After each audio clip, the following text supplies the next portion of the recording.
Saturday, April the 27th is a day to put in your diary, 3 p.m. kickoff, because it's Arsenal against Manchester United. And the reason I mention that is because Robin van Persie has tonight sealed a deal with Manchester United for £24 million. Let's speak to an ex-Arsenal player to get his feelings on this. You're a selling club now, aren't you? Thanks very much. Yeah. Thanks for inviting me on the show, and then completely depressed. Everybody knew he was going to go, but I thought he was going to go to Juventus. You're right. I thought so too. Arsenal are now becoming a feeder club, because if you keep losing your best player year after year after year, obviously losing Fabregas, losing Nasri, losing Clichy, now losing Van Persie, then you're not only going to stand still, Adebayor. you're going to actually you're going to decrease your performance levels.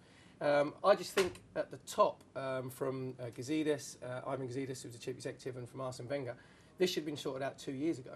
You should, when Manchester United get their best players with 2 years left on the contract, they say to them, right, we want you to sign another 2 years, 4-year contract, so that their price Maybe they goes did. up. Maybe he said no. Yeah.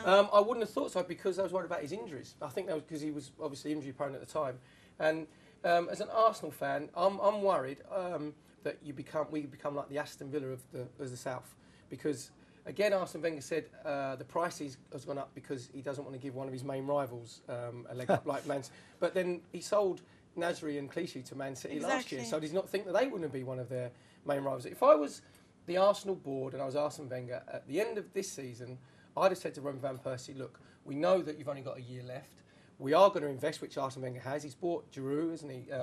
He's bought Podolski, he's bought Cazorla. So that's the first time that Arsenal spent any money early and at the beginning of the season, and on top quality players who go straight inside. So if Van Persie's saying Arsenal lack ambition, I think this season, at the beginning, this is one of the few times they've actually shown some ambition. Yeah. So they should have said to him, look, we'll give you £10 million sign-on fee, we'll give you 150 grand a week.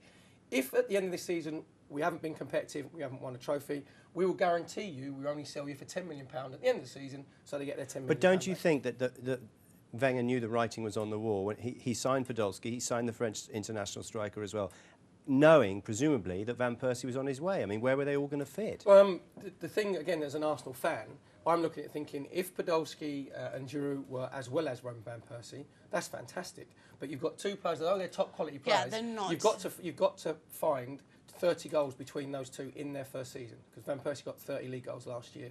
So they have to hit the ground running, and the Premier League isn't an easy league to go into because of the physicality. They are top quality players. Now it's been mooted that Song might be going to Barcelona, so then you lose another one of your top quality players. And Song's actually said he's happy, but it seems behind the scenes that they're trying to get as much money from him as possible to move on. If I'm an Arsenal fan and just see your best players keep losing. Are you angry? Yeah, I am, because the preface of moving from Highbury to the Emirates was to get more money through the turnstiles on the home games. I think they take 3.2, most expensive tickets in the country. I think it's nearly £1,000 for a season ticket. The highest ticket, I think, is £126 you can pay for one match. I know there's only a few of those available, but that's crazy. But the thing was so that Arsenal could compete with the Barcelonas, with the AC, the Inter Milans, with the Man United, with the Man City, Real Madrids, and put them on that financial level. Well, actually, I would say now that Arsenal are probably further away from winning the Premier League than when they were at Highbury. So at least there has been investment in the team at the beginning of the season with top quality players. But in any business, whatever business you've got, you can't keep losing your best employee. No. But you see, I don't have a problem. Just get weaker. I don't have a problem with Arsenal selling Fabregas to Barcelona or possibly selling Song.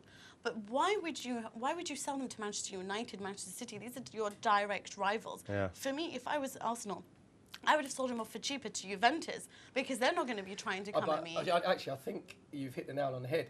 Is Arsenal now more of a business rather than a football club? I think they're still paying off the stadium. Anyway, listen, that's an ex-player and also a fan. And not an ex-player, but definitely a fan. One of the most fanatic Arsenal fans I've ever met is Kenny Ken. Kenny, I want your take on this Van Persie story. Well, thing is, Ian, I totally agree with a lot of Perry says, but I'm taking a very philosophical view on this. The bottom line is that Robin van Persie was always going to leave. If you saw his demeanour after the West Brom game, that was a player who was going to leave. There was no way Robin van Persie was staying at Arsenal. It was a no-brainer. The bottom line is that the reason why we lose our players is what can we offer our players. Two things players want is trophies, and they want They want the going rate in terms of wages. Arsenal do not pay top 4 wages. That's a fact, and something that Perry will agree with me. But bottom line is, Man United have got more chance than Arsenal winning the title, winning the Champions League. That is a fact, and that's why he's got to Man United. He's also got to Man United because Man United offered him £200,000 a week. That the same as Rooney. It's two things.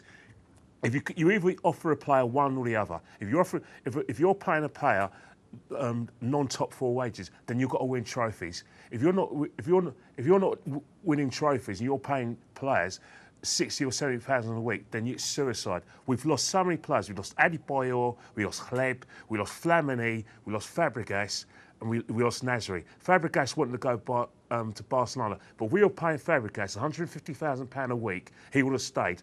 Liverpool are just as much problems as Arsenal in terms of winning trophies. They're further away from the league. They haven't been in the Champions League for about coming up to 3 years. Yet they still keep their players. They still keep Steven Gerrard. They still keep the goalkeeper. They still keep the core of their team because they're paying top 4 Premiership wages. Let's not kid ourselves. It was always about the money with a lot of our players, and even IVP.